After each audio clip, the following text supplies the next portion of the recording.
ചിരിമുട്ടായിലേക്ക് സ്വാഗതം. ഞാൻ ഇന്ന് പറയുന്നൊരു സംഭവം ഞാൻ മുമ്പ് എവിടെയോ വായിച്ചോ പറഞ്ഞോ കേട്ടൊരു കഥയാണ്. സംഭവം അതെയാണ്. അത് എവിടെയാണെന്നോ ആരാണെന്നോ എങ്ങനെ വന്നെന്നോ എനിക്കറിയില്ല. എൻ്റെ മനസ്സിൽ അത് എവിടുന്നോ വായിച്ച് കേട്ടതായിരിക്കാം. അത് എന്നിലത് കൂടുതൽ ഒരു ഇതുണ്ടാക്കിയത് കൊണ്ട് ഞാൻ നിങ്ങൾക്ക് ഷെയർ ചെയ്യുന്നത് മാത്രമേ ഉള്ളൂ.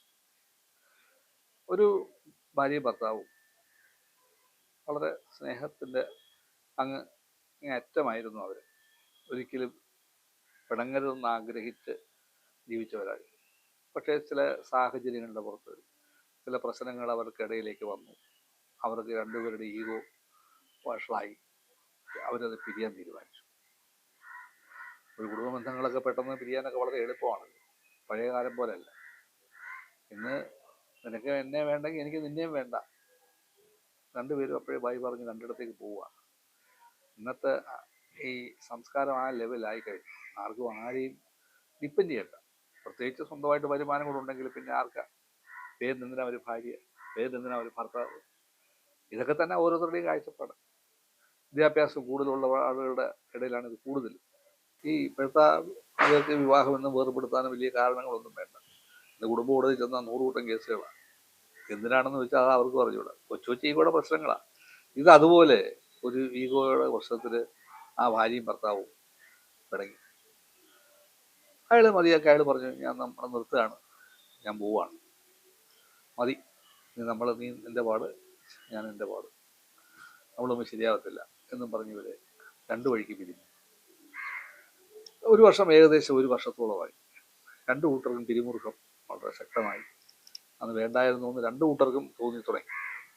ഒരു നാഥനില്ലെങ്കിൽ ആ വീട്ടുകാരുടെ വിഷമം, ഒരു ഗൃഹനാഥ ഇല്ലെങ്കിലുള്ള അയാളുടെ വിഷമം രണ്ടുപേരും അനുഭവിച്ചറിഞ്ഞു. അപ്പം ആര് തോറ്റു കൊടുക്കും എന്നുള്ള വിഷയത്തിൽ നിന്നപ്പം അയാൾ വിചാരിച്ചു, ഞാൻ തന്നെ തോറ്റു കൊടുക്കാം. അയാളങ്ങനെ സ്വയം തോൽവി സമ്മതിച്ച് കയ്യിൽ ഒരു പൊതി കേക്കുമായിട്ട് ഇദ്ദേഹം ഭാര്യയെ കാണാൻ. അല്പമൊക്കെ ഒരു ജാള്യത ഉണ്ടെങ്കിലും ഭാര്യയുടെ തല്ലി ഞാൻ തോക്കാൻ തീരുമാനിച്ചു. അയാൾ ചെന്ന് കോളിംഗ് ബെല്ല് അടിച്ചു. അവിടെ ചെന്നപ്പോൾ ഭാര്യ ഇറങ്ങി വന്നു. അപ്പം ഇദ്ദേഹത്തിൻ്റെ മുഷിഞ്ഞ വേഷമൊക്കെയാണ്. ഭാര്യയില്ലാതൊക്കെ ഒരു വർഷം ജീവിച്ചതാണ്. അപ്പം ഭർത്താവിനെ കണ്ട് അവർ പെട്ടെന്ന് സ്തംഭിച്ചു. അപ്പോൾ ഇയാൾ പറഞ്ഞു, ഞാൻ തോറ്റു, എൻ്റെ മുമ്പിൽ ഞാൻ തോൽവി സമ്മതിച്ചിരിക്കുന്നു, എനിക്കിനി വയ്യ, നമുക്കൊരുമിച്ച് ജീവിച്ചേ പറ്റത്തുള്ളൂ, ഞാൻ ഒറ്റയ്ക്കുള്ള ജീവിതം ഞാൻ മടുത്തു. അപ്പോൾ അവർ കരഞ്ഞു, സങ്കടപ്പെട്ടു, അങ്ങോട്ടും ഇങ്ങോട്ടും കാര്യങ്ങളൊക്കെ പറഞ്ഞു, വിഷമത്തോടെ പറഞ്ഞു. അപ്പോൾ ഇദ്ദേഹം പറഞ്ഞു, എനിക്കൊന്ന് ഫ്രഷ് ആവണം എന്ന് പറഞ്ഞ് ഇദ്ദേഹം പുതിയ മേശപ്പുറത്ത് വെച്ചിട്ട് ഇദ്ദേഹം ബാത്റൂമിലേക്ക് പോയി. കുറച്ച് കഴിഞ്ഞ് പെട്ടെന്നൊരു ഫോൺ അവിടെ വന്നു. അതുകൊണ്ട് ഇവർ ഒന്ന് ഫോൺ എടുത്തിട്ട് അവരുടെ ഭർത്താവിൻ്റെ പേര് ചോദിച്ചു. ഇത് സദാശിവൻ സാറിൻ്റെ വീടല്ലേ? അതെ. ആരാ സംസാരിക്കുന്നത്? അവർ ഭാര്യ. ആ, നിങ്ങളുടെ ഭർത്താവ് മരിച്ചുപോയി, അദ്ദേഹത്തിൻ്റെ ബോഡിയിൽ നിന്നാണ് ഉള്ള പേഴ്സിൽ നിന്നാണ് ഈ നമ്പർ കിട്ടിയത്. അത് ഉത്തരവാദിത്തപ്പെട്ട ആരെങ്കിലും ഉണ്ടെങ്കിൽ എത്രയും പെട്ടെന്ന് പോലീസ് സ്റ്റേഷനിൽ, ഇന്ന സ്ഥലത്തുള്ള പോലീസ് സ്റ്റേഷൻ്റെ പേര് പറഞ്ഞു, പോലീസ് സ്റ്റേഷനിൽ വരണം എന്നും പറഞ്ഞ് ഫോൺ താഴെ വെച്ചു. ഇവർ സ്തബ്ധയായി.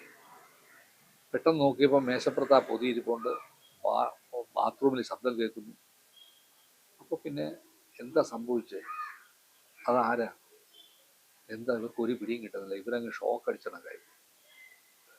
കുറച്ച് നേരം ഇടി വെട്ടിയ പോലെ നിന്നു. അവർക്ക് എന്തും ചെയ്യണമെന്ന് അറിഞ്ഞുകൂടാ. നിമിഷം അവർക്ക് നിലവിളിക്കണോ എന്ത് ചെയ്യണമെന്ന് അവരറിയാമോ ഭയന്ന് അവർ ഇങ്ങനെ നിൽക്കുമ്പോൾ ബാത്റൂം തുറന്നിട്ട് അയാളിറങ്ങി വരും. ഇവർ പെട്ടെന്ന് അയാളെ നോക്കി.